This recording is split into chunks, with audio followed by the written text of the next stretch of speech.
Alimlər deyirlər ki, Əbu Talib yeganə kafirdir ki, müşrikdir ki, Peyğəmbərimiz sallallahu aleyhi və səlləmin şəfaəti onun üçün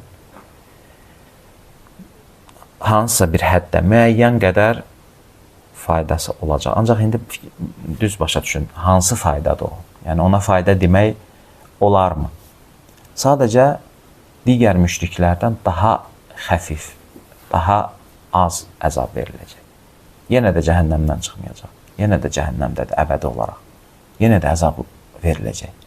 Ancaq indi baxın ki, hansı əzab veriləcək və ən yüngül əzab cəhənnəmdə nədir?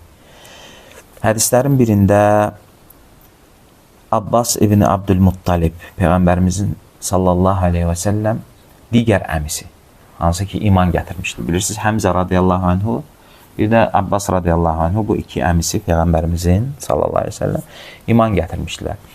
Səhabələr idi.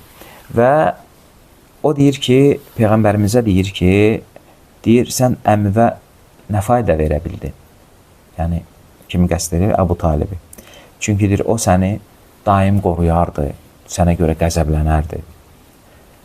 Və Peyğəmbərimiz sallallahu aleyhi və səlləm buyurur ki, huvə fi zahvahin min nar. Deyir ki, o topuqlarına qədər oddadır.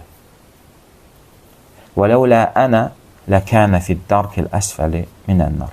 Mən olmasaydım, deyir, yəni mənim şəfayətim olmasaydı, onda deyir, cəhənnəmin ən aşağısında olardı.